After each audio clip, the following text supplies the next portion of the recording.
देखिए बेटे, आज हम बहुत ही इंपॉर्टेंट चीज पढ़ेंगे जिसके क्वेश्चन बोर्ड में तो आते ही हैं, कंपटीशन में भी आते हैं। SN1 and SN2 reaction. SN की फुल फॉर्म क्या है? Substitution nucleophilic. तो जैसे आप पहले मान लो SN2 रिएक्शन पढ़ रहे हैं, हेडिंग डाल दो।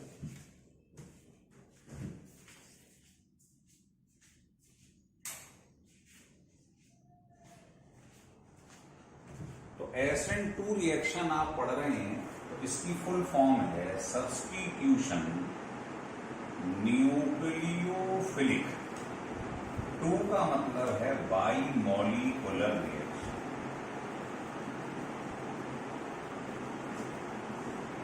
ये SN2 की फुल फॉर्म है। अब देखिए, इसकी मुख्य बात नहीं है पहले कि ये सिंगल स्टेप रिएक्शन होता है।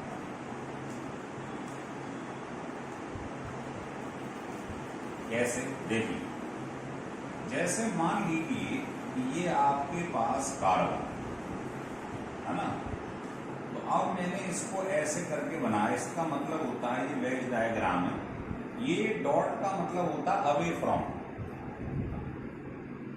आप क्यों देख रहे हैं? वो आपसे दूर है। और इसका मतलब होता है, इसे वेज बोलते हैं, ये आपकी तरफ है, टुवर्ड्स। मान लो इस प्रकार से ये बना हुआ है आपके पास में, है ना, ऐसे बना दिया और इधर ये है। आपने इसका रिएक्शन करवा दिया, मतलब आप करा क्या रहे हैं पहले समझिए। आप करा रहे हैं एल्केल हैलाइड का रिएक्शन एक्वस KOH। तो KOH में से आपने यहां पर न्यूक्लियोफाइल ले लिया, K+OH-। तो होता क्या है, सब्स्टिट्यूशन रिएक्शन, ये निकल जाता है और ये लग जाता है। यही तो होता है सब्स्टिट्यूशन का मतलब। अब यही रिएक्शन आपको मैकेनिज्म बता रहे हैं। तो CH3 CH2 Br, इसका मतलब क्या है? डैश का मतलब पीछे, बैकवर्ड साइड में, अवे फ्रॉम यू। और इसका क्या मतलब है? इसको बोलते हैं वेज। इसका मतलब है टुवर्ड्स, आपकी तरफ है, ये पीछे की तरफ, 3 डायमेंशनल है। तो CH3 CH2 Br ये लिखा हुआ है। इसका रिएक्शन इस पे करवा दिया KOH में से, इसे बोलते हैं न्यूक्लियोफाइल। Negative means nucleophile. तो क्या होगा जब रिएक्शन? सबसे पहले ये इसके संग ट्रांजिशन कॉम्प्लेक्स बनाता है ऐसे।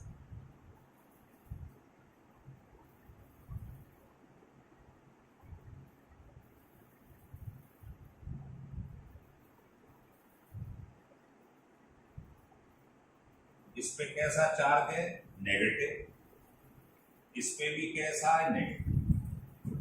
इसको बोलते हैं डॉट डॉट को ट्रांजिशन कॉम्प्लेक्स।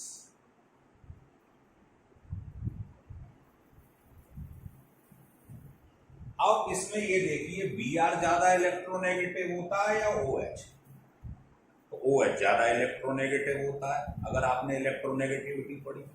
तो ये जो है इसको अपने संग ले लेता है, ये बाहर निकल जाता है ना। तो आपके पास फाइनली जो बनेगा वो ये बनेगा।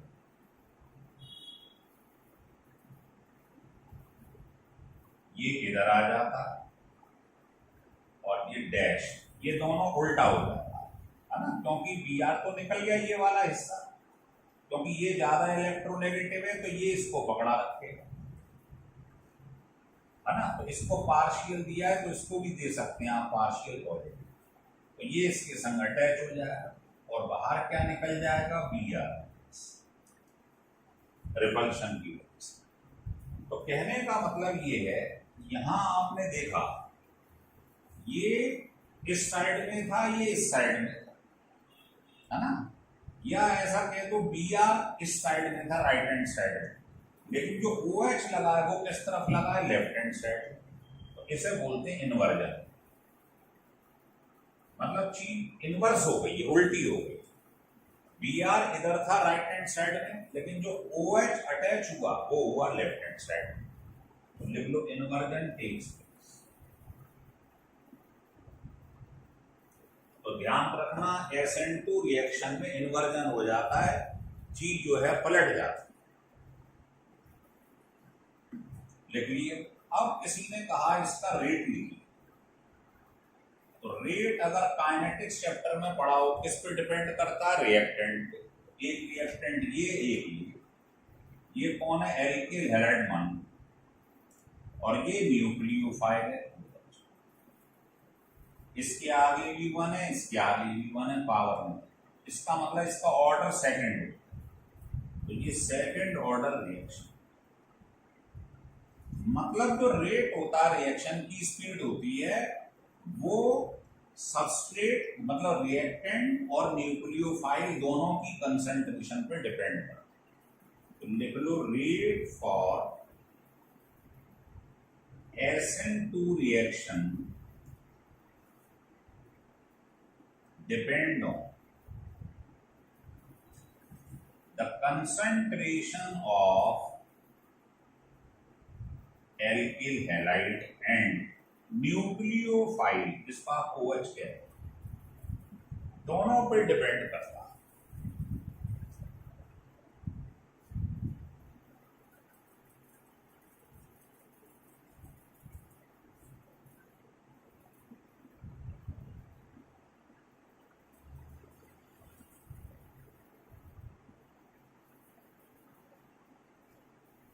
हो गया क्लियर? नेक्स्ट बात लेते। अब जो सबसे इंपॉर्टेंट चीज है वो ये है कि जो ऑर्डर ऑफ रिएक्टिविटी होता है, इसी पे क्वेश्चन ज्यादातर पूछे जाते हैं SN2 के लिए। वो होता है प्राइमरी एल्किल हैलाइड, फिर सेकेंडरी, और फिर टर्सरी एल्किल हैलाइड। पहली बात। दूसरा, अगर हैलाइड डिफरेंट हो, आप बोलेंगे आयोडाइड का सबसे ज्यादा होता है रिएक्टिविटी, फिर ब्रोमाइड, और फिर Cl, फिर क्यों होता है? क्योंकि ये ग्रुप है आयोडाइड वाला, ये गुड लीविंग ग्रुप होता है। तो लिख लो लीविंग एबिलिटी ऑफ हैलाइड, मतलब न्यूक्लियोफिलिसिटी जिसे कहते हैं, 11वीं में पढ़ा होगा न्यूक्लियोफिलिसिटी। ये जो है बड़े साइज की वजह से आयोडाइड की सबसे ज्यादा, ड्यू टू लार्ज साइज। तो जिस न्यूक्लियोफाइल का नेगेटिव वाले का साइज बड़ा होता है उसकी रिएक्टिविटी ज्यादा होती है, इसलिए ये वाला वर्ड है।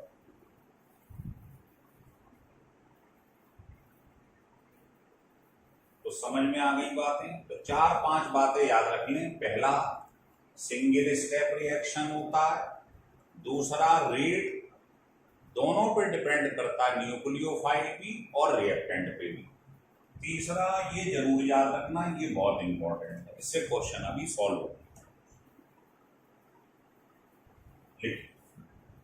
अब हम देखेंगे SN1 रिएक्शन।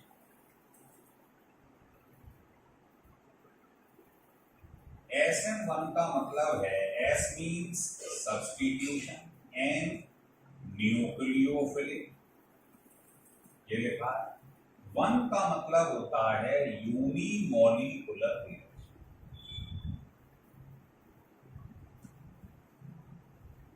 देखिए कैसे। पहली बात, ये मल्टी स्टेप्स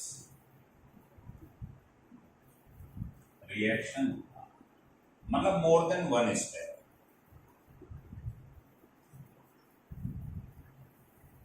देखिए, जैसे पेपर में मुझे मान लो कोई ये कहे कि एल्किल हैलाइड का एक्वस KOH के रिएक्शन करा, अभी कराया था, क्या होगा? ये निकल जाएगा, ये जुड़ जाएगा। सब्स्टिट्यूशन का मतलब तो समझती है ना, गिव एंड टेक। एक चीज दीजिएगा, ये ले लेगा, ये निकल जाएगा। अब ये रिएक्शन एक से ज्यादा स्टेप में अगर हो जाए तो समझ लेना SN1। कैसे? तो इसकी मैकेनिज्म देखिए। सबसे पहले होता क्या, ये एल्किल हैलाइड ब्रेक कर जाता है। इसको कहते हैं कार्बन के ऊपर पॉजिटिव है, इसे कार्बोकैटाइन कहते हैं। सेकेंड स्टेप में यही कार्बोकैटाइन इस OH से रिएक्शन कर जाता है, तो दोनों ऐड हो जाएंगे। बताइए बन गया नहीं बन गया मिथनॉल?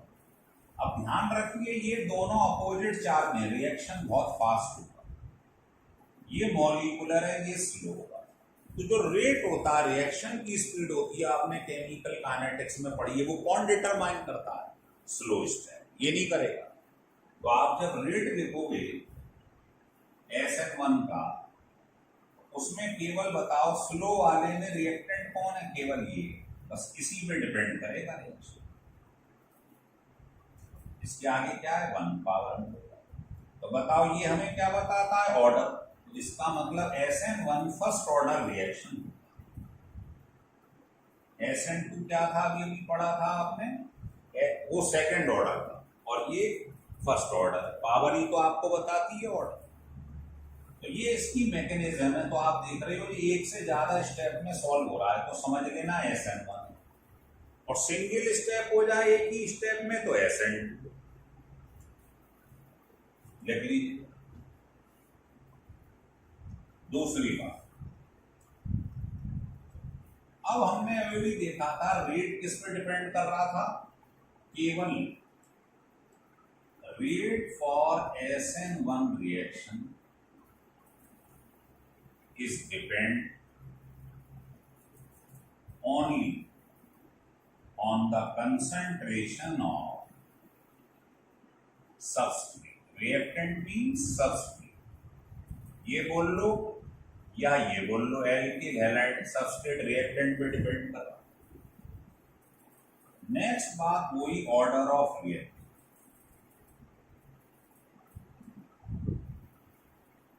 ऑर्डर ऑफ रिएक्टिविटी जो है SN1 का, उसका उल्टा कर दो SN2 का। इसमें टर्शरी सबसे ज्यादा और लास्ट में मिथाइल, ये है इंपॉर्टेंट। और दूसरा तो आपको मालूम ही है, वो सेम रहता है दोनों। ऑर्डर ऑफ रिएक्टिविटी आयोडाइड का सबसे ज्यादा, फिर Br, फिर Cl, फिर, क्योंकि इसका लीविंग कैपेबिलिटी सबसे ज्यादा है बिग साइज की वजह से। ठीक है। तीसरी बात ये कि जो SN1 रिएक्शन है, इसका रिएक्टिविटी जितनी ज्यादा स्टेबिलिटी होगी, या ऐसे बोल लो जितने ज्यादा रेजोनेटिंग स्ट्रक्चर बनेंगी उतनी ज्यादा होती है। ये इसके डायरेक्टली SN2 इन्वर्सली, या ऐसे भी कह सकते हो जिसमें स्टीरिक हिंड्रेंस ज्यादा हो, रुकावट ज्यादा हो,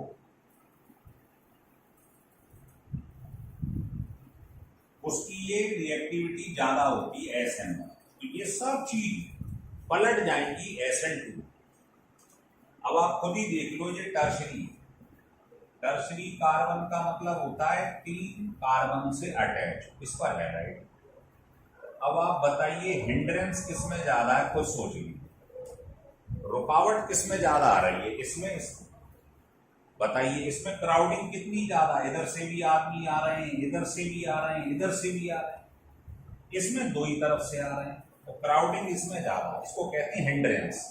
तो जिसमें स्टीयरिंग हिंड्रेंस ज्यादा होती है, आप समझ लीजिए उसका ज्यादा होता है क्या? Reactivity for SN1 reaction. इस पर ढेरों क्वेश्चन बन जाते हैं पेपर, देखिए कैसे बनते हैं। तो जैसे आपको 3-4 क्वेश्चन करवाए जाएं, तो पहला क्वेश्चन ये है इसके ऊपर कि मान लीजिए पेपर में कोई आपसे ये कहते कि ये लिखा है और ये लिखा है, बताओ SN1 के लिए रिएक्टिविटी किसकी ज्यादा है? तो आप ये बताइए कि ये इस तरीके से लिख लो। बताओ ये हैलोजन इससे अटैच है, ये डायरेक्टली कितने कार्बन से अटैच है? 2 से। तो ये सेकेंडरी एल्किल हैलाइड और ये हाइड्रोजन इस कार्बन से अटैच है। कार्बन को चेक किया तो ये कार्बन कितने कार्बन से डायरेक्टली अटैच है? 1 से, प्राइमरी को। तो अभी अभी मैंने बताया था SN1 के लिए सेकेंडरी एल्किल हैलाइड ज्यादा रिएक्टिव होता है या प्राइमरी? सेकेंडरी। और SN2 में पूछता तो उल्टा हो जाता है ना। ऐसे कोई आपसे पेपर में ये पूछ ले कि आपके पास ये लिखा और ये लिखा हुआ डिफरेंट है दोनों, तो बताओ आई की ज्यादा होती है या रिएक्टिविटी Cl की? आई, है ना। ऐसी कोई आपसे ये पूछ ले कि आपके पास ये लिखा हुआ और ये लिखा हुआ, बताइए दोनों में से किसकी रिएक्टिविटी ज्यादा होगी? SN1 के लिए। तो आपको मालूम है ये रेजोनेंस शो करता है कॉन्जुगेशन की वजह से, ये नहीं करेगा। तो जो रेजोनेंस शो करता है उसका SN1 के लिए रिएक्टिविटी ज्यादा होती है। तो इस टाइप के ढेरों क्वेश्चन सॉल्व हो जाते हैं इस फंडे से। तो इसको ढंग से पढ़िए, बहुत इंपॉर्टेंट टॉपिक है। अगर बढ़िया लगे तो इसको सब्सक्राइब और लाइक कीजिएगा, अगर अच्छा नहीं लगे तो ना करें, कोई समस्या नहीं, है ना। अच्छा लगे तो करें।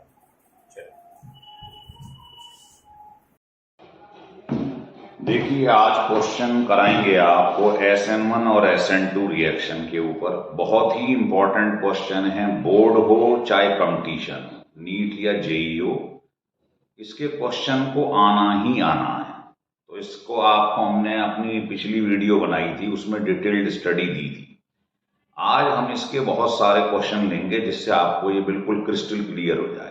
तो देखिए, question based on SN1 and SN2 reaction, और ये हमारे YouTube चैनल का नाम है वित्सर शॉर्टकट की, है ना। तो देखिए, तो पहले मैंने आपको जो SN1 और SN2 रिएक्शन के बारे में बताया है, एक बार रिमाइंड करा दूं क्वेश्चन से पहले। SN1 रिएक्शन जो होता है वो एक स्टेप में नहीं होता, ये मल्टी स्टेप रिएक्शन होता है। मतलब मोर देन 1 स्टेप में कंप्लीट होता है और ये सिंगल स्टेप रिएक्शन होता है। ये इनकी मेन बात है। इसमें हम देखेंगे जो SN1 रिएक्शन होता है उसकी रिएक्टिविटी, इंटरमीडिएट कौन बनता था? कार्बोकैटायन। तो उसकी स्टेबिलिटी पे डिपेंड करती है कार्बोकैटायन, है ना। और SN2 में क्या बनता था बीच में? Transition complex. तो इसकी जो रिएक्टिविटी होती है वो स्टेबिलिटी ऑफ ट्रांजिशन कॉम्प्लेक्स पे डिपेंड करती है। तीसरी बात यह है कि जो SN1 होता है उसका रेट केवल एल्किल हैलाइड की कंसंट्रेशन पे ही डिपेंड करता है, न्यूक्लियोफाइल से इंडिपेंडेंट होता है।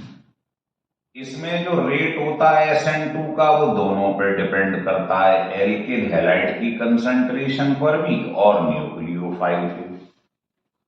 ध्यान आ रहा। चौथी बात यह है कि SN1 में रेसमाइजेशन हो जाता है। इसमें रेसमाइजेशन होता है। रेसमाइजेशन का मतलब है दोनों फॉर्म बनती हैं, D and L, racemic mixture बनता है और इसमें केवल इन्वर्जन होता है ना। ये पिछले वीडियो में बताया था। इसमें चीज क्या होता है?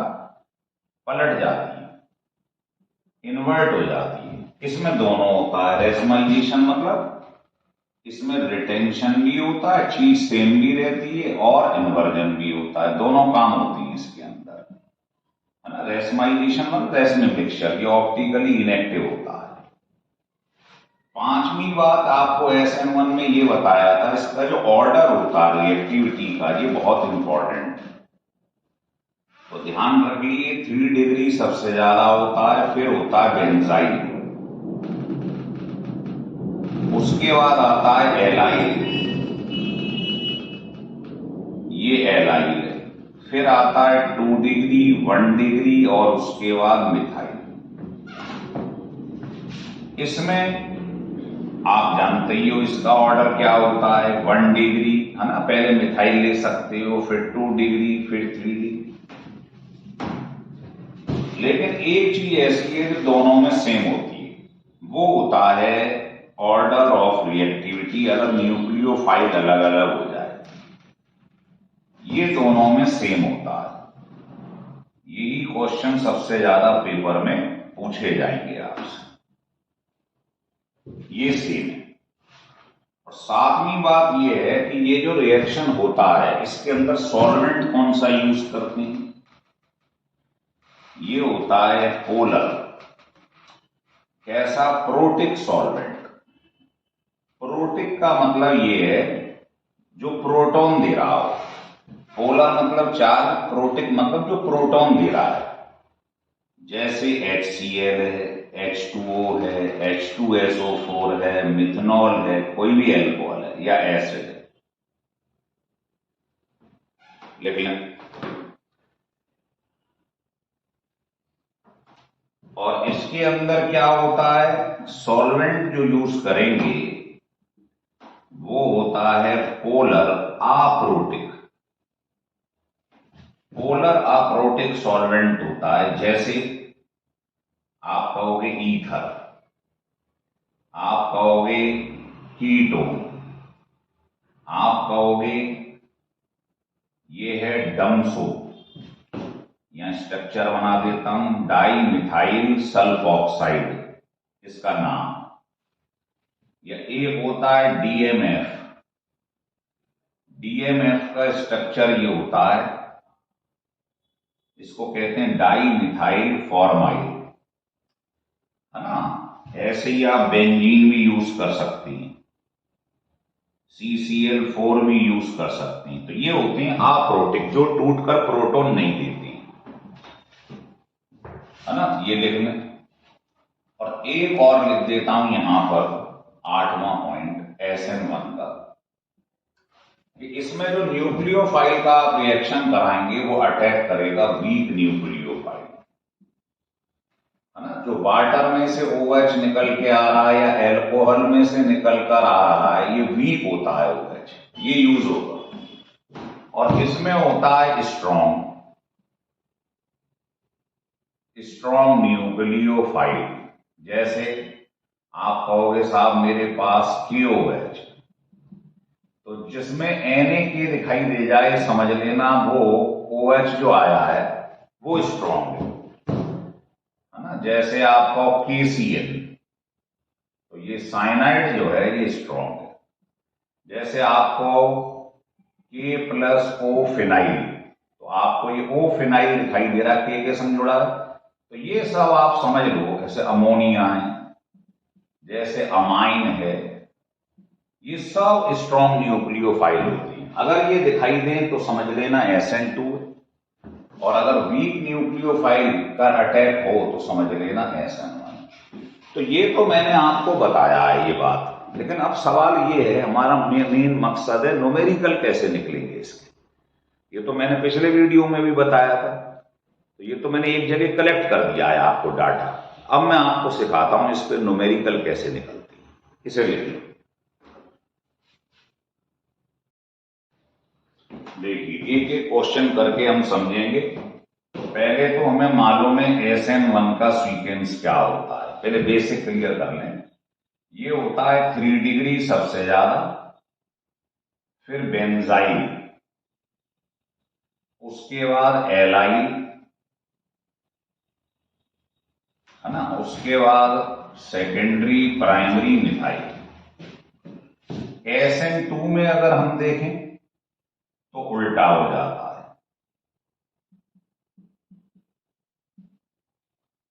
है ना। और दो चीज दोनों में सेम रहती है, वो मैंने बताया था न्यूक्लियोफाइल में RI, ये दोनों में सेम रहता है।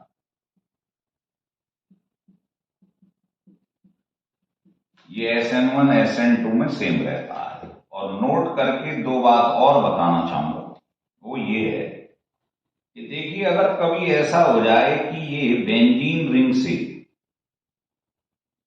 कोई हेलोजन अटैच हो जाए, तो ये SN1 रिएक्शन या SN2 शो नहीं करता है। आप कहेंगे क्यों नहीं करता है?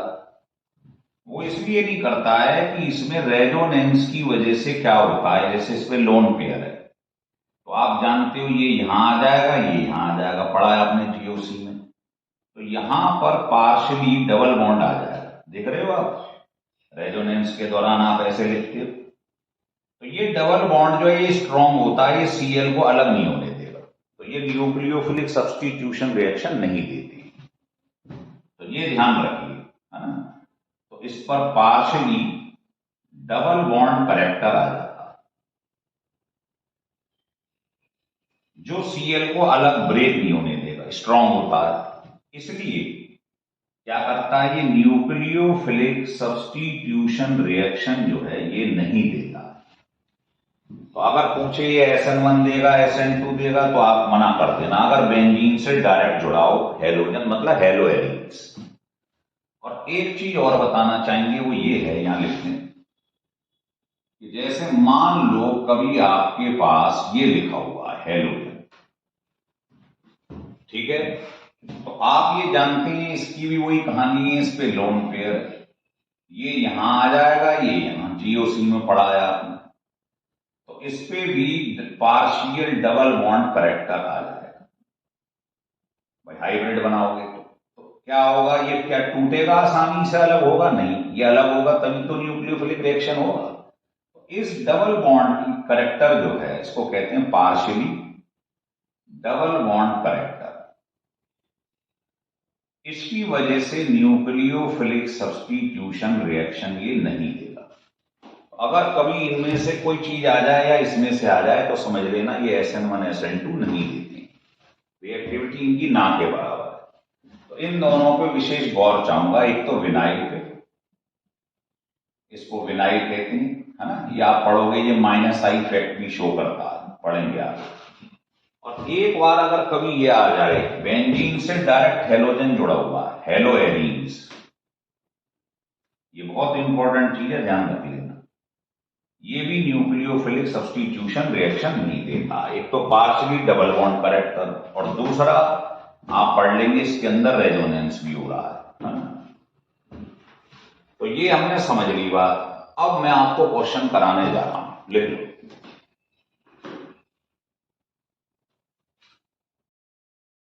तो देखिए 5-5 क्वेश्चन करके लेंगे हम। पहला क्वेश्चन हमसे ये पूछा गया कि ये लिखा है, ये लिखा है और ये लिखा है, इसमें यहां Br है, इसमें यहां Br है, इसमें यहां Br है और यहां ऐसे लिखा है, मतलब CH3, है ना। बताओ इनमें से SN1 कौन रिएक्शन फेस देगा? तो कुछ नहीं करना है आपको, ये जो हेलोजन है इसे हटा देना, हटा दी। न्यूक्लियोफिलिक सब्स्टिट्यूशन मतलब न्यूक्लियोफाइल निकाल दो। तो इसे निकालोगे तो इसके ऊपर पॉजिटिव चार्ज आ जाएगा, इसे हटाओगे इस पे पॉजिटिव, इसको हटाओगे इस पे पॉजिटिव। तो ये कौन है? टर्शियरी, 3 से जुड़ा हुआ है, कार्बोकैटायन, ये 2 से अटैच है, ये 1 से। तो अभी पढ़ा था आपने SN1 करेक्टर कौन तेज देता है? टर्शियरी, सेकेंडरी, फिर प्राइमरी। ये आंसर हो गया, ठीक है। और अगर ये बोलता नहीं साहब SN2 बताओ तो उल्टा हो जाता। ऐसे किसी ने क्वेश्चन आपको ये दे दिए, ये लिखा हुआ है बेंजाइल क्लोराइड, और एक लिखा हुआ है मान लीजिए इस तरीके से, एक तो ये लिख दिया हमने, एक ये लिख दिया। तो बताओ SN1 रिएक्शन कौन देगा? तो क्या भी बताया था मैंने, ये हेलोजन जुड़ गया अगर बेंजीन रिंग से, क्या SN1 देता है? पार्शियली डबल बॉन्ड की वजह से नहीं, और ये देता है, बहुत ज्यादा देता है ना। स्वीटेंस आपको मालूम ही क्या होता है, ये फिर बेंजाइल, फिर एलाइड, याद आ रहा है आपको? तो ये ध्यान रख लो इन दोनों में, ये तो SN1 देगा ही, ये देगा। तीसरा क्वेश्चन मान लीजिए आपके पास पेपर में ये लिखा हुआ है, ये, और दूसरा ये दे दिया। अब पूछ रहा बताओ SN1 कौन तेज देगा? ये भी इस पे लिखा हुआ है, तो आप इसको हटा दीजिए, हटा दीजिए। इस पे पॉजिटिव चार्ज आ जाएगा, इस पे पॉजिटिव। अब है तो ये भी डायरेक्टली एक से जुड़ा हुआ, ये भी एक से जुड़ा हुआ कार्बोकैटायन, लेकिन इसमें आप देख रहे हो पाई सिंगल बॉन्ड सिग्मा फिर पॉजिटिव, तो पाई सिग्मा पॉजिटिव मतलब इसमें रेजोनेंस हो जाए। इसमें सब सिंगल बॉन्ड है तो इसमें रेजोनेटिंग स्ट्रक्चर नहीं बनेंगे, तो जिसमें रेजोनेंस हो जाता है, स्टेबिलिटी ज्यादा आ जाती है, वो SN1 रिएक्शन तेज देता है, आंसर हो जाएगा। समझ में आ रहा है? फोर्थ क्वेश्चन देखिए, छोटे छोटे करा रहे हैं पहले। जैसे मान लीजिए पेपर में ये लिखा है और ये लिखा है, तो जब न्यूक्लियोफाइल अलग अलग होती है तो हमने क्या बताया था, बेस्ट न्यूक्लियोफाइल कौन सा, बेस्ट लिविंग ग्रुप ये होता है ना। जितना साइज न्यूक्लियोफाइल का बड़ा हो उतना बढ़िया वो न्यूक्लियोफाइल होता है, तो ये बढ़िया है, ये आंसर आ गया, लिख लीजिएगा। देखिए मान लीजिए अब क्वेश्चन मैंने पेपर में ये लिख दिया, इस पे लिखा हुआ है Cl और इसमें लिखा हुआ है CH3 के संग Cl, इसमें लिखा हुआ है CH3 के संग Br और इसमें लिखा है CH3 के संग I। तो आपको बताना है इसमें SN1 रिएक्शन कौन फेस देगा। तो मैंने ट्रिक समझाई है, Cl को निकाल दीजिए, तो ये कार्बन 2 कार्बन से अटैच है सेकेंडरी, इस वाले Cl को निकाल दीजिए, तो ये कार्बन 3 कार्बन से अटैच है टर्सरी, इसको भी निकाल दीजिए टर्सरी, इसको भी निकाल दीजिए टर्सरी। तो मालूम है हमें कि SN1 रिएक्शन टर्सरी जल्दी देते हैं सेकेंडरी के मुकाबले, लेकिन टर्सरी में भी देखो अलग अलग न्यूक्लियोफाइल है, तो बताइए I सबसे ज्यादा देता नंबर 1, फिर Br, फिर Cl, और ये तो है ही सेकेंडरी, तो ये SN1 सबसे लास्ट में देगा, तो ये आपका ऑर्डर हो जाएगा। समझ में आ रही है आपके बात? इस टाइप से क्वेश्चन करते हैं इसमें। और अगर मान लीजिए मैं आपके पास कहूँ साहब मेरे पास ये लिखा हुआ है, बहुत आसान क्वेश्चन है, अगर बेसिक क्लियर हो गया तो मान लो दूसरा ये लिखा हुआ है, तीसरा ये लिखा है टर्सरी। अब आपको बताना है कौन जल्दी देगा, SN1 की बात कर रहे हैं, तो आप इसको ब्रेक कर लीजिए, इसको ब्रेक कर लीजिए, तो बताओ ये कार्बन 3 कार्बन से अटैच है टर्सरी, ये सेकेंडरी, ये प्राइमरी, तो आपका आंसर ये होगा। आ रहा है समझ में, है ना? और क्वेश्चन ऐसे दे दीजिए कि आपके पास ये लिखा हुआ है और आपके पास ये लिखा हुआ है, इसको क्या कहते हैं, C double bond C single bond C, इतने को कहते हैं एलाइल, तो ये एलाइल ब्रोमाइड, ये C डबल बॉन्ड C है, उसके बाद हेलोजन है, ये विनाइल। तो अभी आपको बताया था यहाँ पर क्या होता है, पार्शियल डबल बॉन्ड करेक्टर आ जाता है, तो ये तो SN1 शो ही नहीं करता, ये शो करेगा, है ना। ये लिखा हुआ भी एलाइल बताया था, एलाइल करता, ये आंसर हो गया, ये SN1 तेज हो। लेकिन तो बहुत आसान है, बस समझ के करें। देखिए अब कुछ क्वेश्चन मैं आपको बताता हूं, जैसे मान लीजिए ये आपके पास लिखा हुआ है, ये है वेज, वेज मतलब आपकी तरफ ये लिखा हुआ है, इस पे आपने क्या करा, इसका रिएक्शन करवा दिया और सॉल्वेंट जो ले लिया है वो ले लिया आपने डाई मिथाइल सल्फोक्साइड और इसका रिएक्शन करवा दिया, इस पर करवा दिया है वाटर का रिएक्शन। अब आपको मालूम है OH वाटर से निकलता है, ये वीक न्यूक्लियोफाइल है, तो ये SN1 हो गया। और ये सॉल्वेंट किस में यूज होता है आपको मालूम ही है, SN2 में, अप्रोटिक सॉल्वेंट। तो अपने आप समझ लेना है ये पहचान है किसकी, SN2 की, और ये किसकी है, SN1।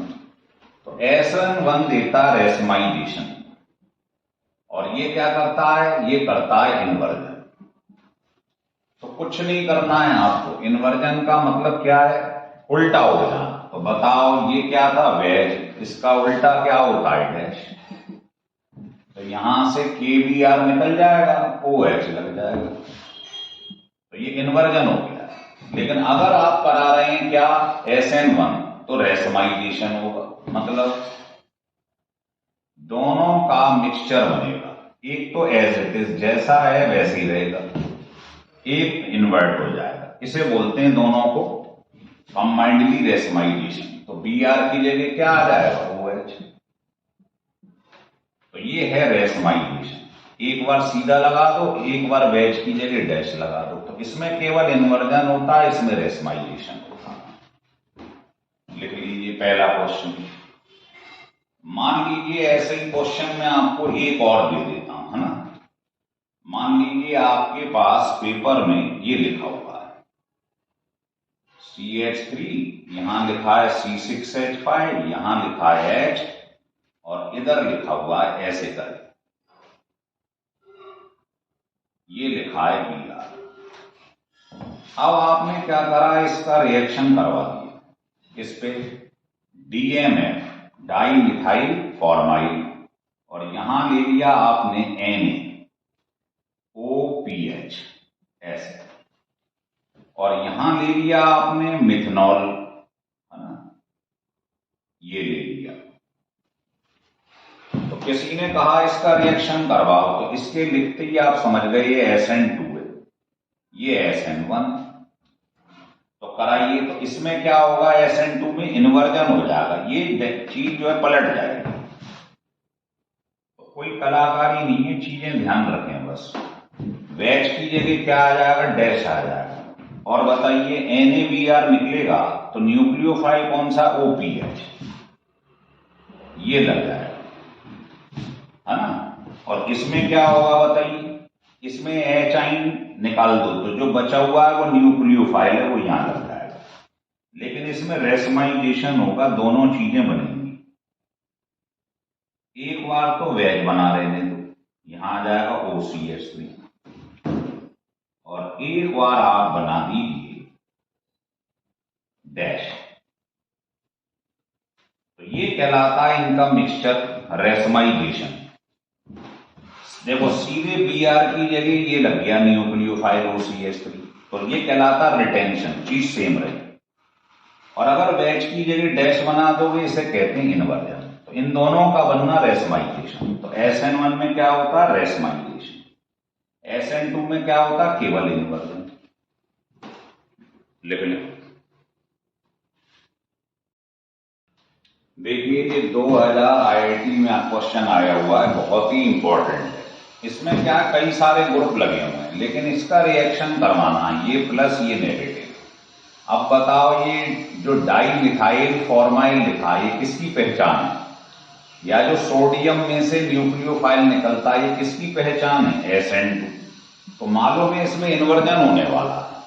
अब आपको हमने बताया था बेंजीन रिंग से कभी भी कोई हेलोजन लग जाए तो उस पर कोई इफेक्ट नहीं पड़ता है। मतलब ये मत सोचना कि Br न्यूक्लियोफाइल हटेगा और ये भी हटेगा। बेंजीन रिंग से जुड़ा हुआ हो ये, तो इसमें क्या बताया था, डबल बॉन्ड करेक्टर आ जाता है रेजोनेंस की वजह से, तो ये नहीं हटता है ना, केवल ये हटेगा। तो आपको कुछ नहीं करना था, बस ये आंसर आपका आ गया। इसको ऐसे ही बने रहने दो, इसको आप छुओगे नहीं। और ये जो तुम्हारे पास में वेज लिखा है, इसमें क्या हो जाता है, SN2 में इन्वर्जन, तो ये डैश बन जाएगा बस। और बताओ NaBr निकलेगा तो कौन सा न्यूक्लियोफाइल इसमें जुड़ेगा, ये वाला, ये Ne मतलब मिथाइल एसिड, तो ये इसका आंसर आ जाएगा। मतलब बेंजीन रिंग से हेलोजन जुड़ा है, तो इसमें बताया था रेजोनेंस की वजह से डबल बॉन्ड करेक्टर होता है, इस पर कोई इफेक्ट नहीं पड़ता रिएक्शन, है ना। तो ये वाला जो रिएक्शन आप कराओगे वो यहां होगा सर, NaBr निकलेगा और न्यूक्लियोफाइल अटैच होगा। लेकिन SN2 में क्या होता है, इन्वर्जन। वेज है तो डैश बन जाएगा बस। बहुत सरल क्वेश्चन था, फंडे क्लियर होने चाहिए। अब देखिए ये दो क्वेश्चन हमने आपको दिए, अब आप समझ गए हो तो इनको आसानी से कर लेंगे। एक्सरसाइज के दो क्वेश्चन। ये बताइए ये जो प्रेजेंस लिया आपने, ये कैसा अप्रोटिक सॉल्वेंट, या ये जो आपने लिया इसमें से न्यूक्लियोफाइल Na और K में से निकलते हैं, वो क्या होते हैं, स्ट्रॉन्ग। तो ये मालूम पड़ गया ये SN2 है। और इसमें से जो OH निकलेगा वो वीक न्यूक्लियोफाइल है, मतलब SN1। पहले तो ये पहचान किया करो आप। इसमें क्या होगा, इन्वर्जन। इन्वर्जन में क्या होता है, इन्वर्जन में जो वेज था वो डैश हो जाएगा, वेज की जगह डैश, उल्टा हो गया। OH की जगह न्यूक्लियोफाइल आ जाएगा, क्या, OPH। इसमें क्या होता है, SN1 में आपको बताया गया है, इसमें रेसमाइजेशन, दोनों चीज बनेगी, वेज भी और डैश भी। इसमें क्या करेंगे, एक तो वेज बने रहने दो और बिल्कुल सेम एक पे डैश बना दो। अब बताओ न्यूक्लियोफाइल कौन है इसमें, OH।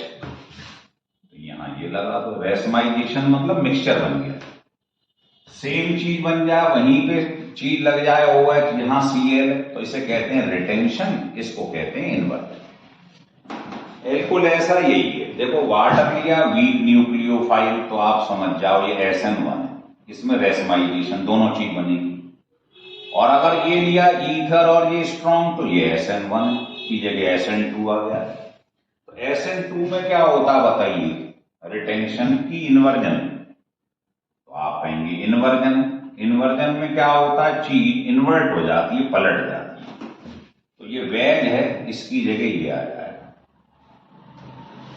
और SN1 में क्या होगा, ये भी बनेगा, यहां OH आ जाएगा और इसको उल्टा, मतलब रेसमाइजेशन हो जाएगा, दोनों बन जाएंगे। हो रहा है क्लियर, लिखिए। अब मैं आपको एक चीज बताऊंगा, उस पर जरा ध्यान दीजिए, क्योंकि उस पर भी क्वेश्चन बनती है। वो ये है, मैं SN2 की बात कर रहा हूं। SN2 में ध्यान रख लो, जो जितना ज्यादा स्टेबल कौन होगा, ट्रांजिशन कॉम्प्लेक्स, उतना ज्यादा रिएक्टिविटी होगी SN2 रिएक्शन।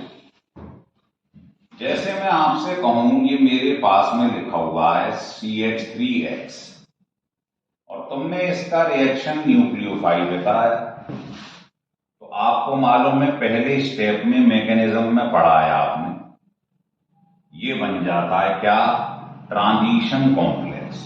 ध्यान आ रहा,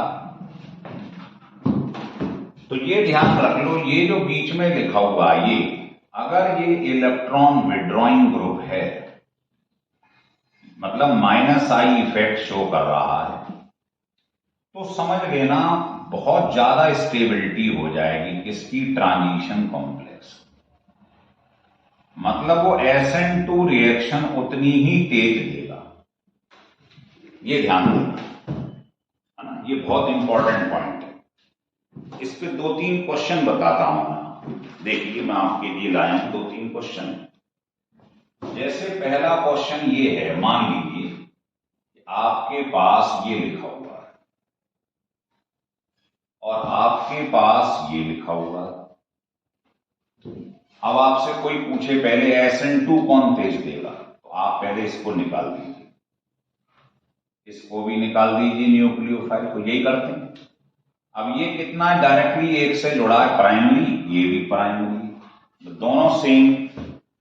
तो आप ये देखना कि इन दोनों में ये जो दिखाई दे रहा है C डबल बॉन्ड C, ये बहुत ज्यादा -I effect, inductive effect show करता है, और इसमें C सिंगल बॉन्ड C है जो प्लस शो करता है, +I, है ना। तो डबल बॉन्ड -I शो कर रहा है, इलेक्ट्रॉन विड्रॉइंग है, इसका मतलब ज्यादा स्टेबल है, तो ये रिएक्शन SN2 फास्टर है। मतलब आपको जो ऑर्डर लिखवाया था SN1 का वो ये था, ध्यान है, और ये ऑर्डर किसका था, ये था SN2 का, ये SN1 का, उल्टा था। लेकिन कुछ ऐसे होते हैं कंपाउंड जो SN1 भी तेज देते हैं और SN2 भी तेज देते हैं। देखिए कैसे, जैसे इसी को ले लो, ये हो गया। अब इसी को मैं आपको दिखाता हूं द्वारा से SN1 के लिए। तो SN1 में आपको क्या सिखाया है, इसे ब्रेक करो, ये भी प्राइमरी, ये भी प्राइमरी, है ना। तो ये हो गया C double bond C single bond C, इस पे कैटाइन, तो एलाइलिक फॉर्म हो गई, है ना। तो एलाइलिक फॉर्म आपको मालूम है SN1 तेज देती है, तो ये SN1 भी फास्टर दे रहा है और -I की वजह से ट्रांजिशन कॉम्प्लेक्स ज्यादा स्टेबल होता है, मतलब SN2 भी फास्टर है। तो इस केस में SN2 और SN1 दोनों ही ये तेज थी। तो ये भी बड़ा इंपॉर्टेंट टॉपिक है, ढंग से देख लीजिएगा। और भी बताता हूं क्वेश्चन आपको,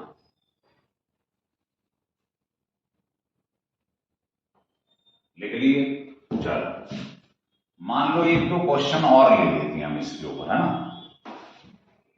देखिए क्वेश्चन सेकंड में ये कह रहा है कि मान लो मैंने ये दे दिया, ये लिखा है बेंजाइल ब्रोमाइड। अब आपको पहले SN2 बताना है कौन तेज देगा।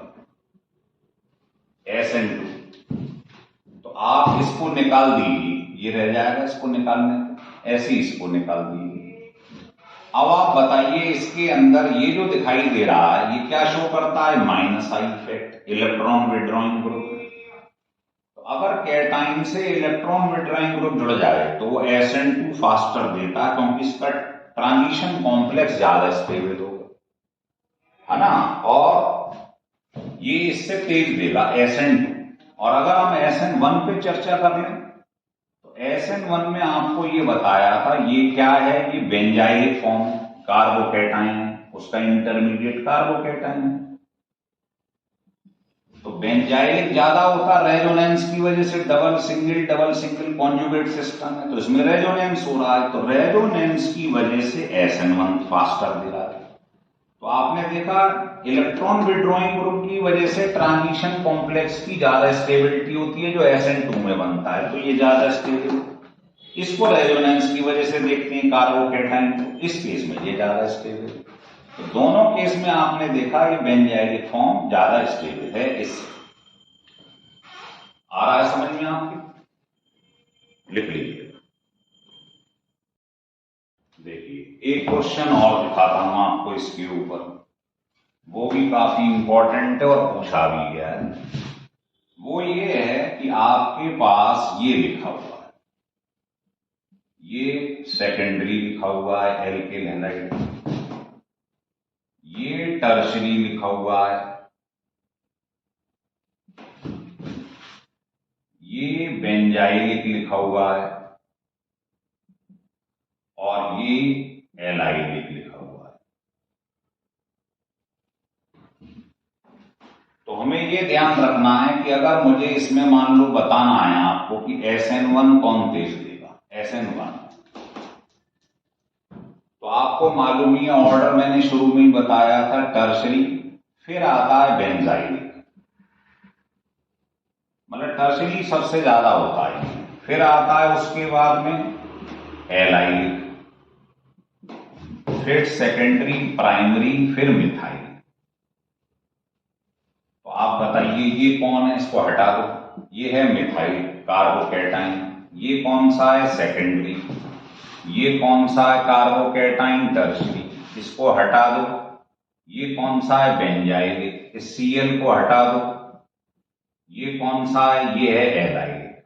मालूम है आपको, इस ऑर्डर को लगा दो, टर्शरी सबसे ज्यादा हो जाएगा नंबर 1 पे, है ना, ये वाला नंबर 1 पे, फिर बेंजाइलिक 2 पे, फिर एलाइलिक, फिर सेकेंडरी, और लास्ट में आ जाएगा मिथाइल। कभी कभी ऐसा क्वेश्चन भी आ जाता है कि मान लो ये लिखा है, ये लिखा हुआ है ना, टर्शरी लिखा हुआ है आपके पास, और एक इन्होंने क्या करा, ये ग्रुप जोड़ दिया एसीटाइल। अब आपको बताना है क्या ऑर्डर होगा इसमें SN2 का।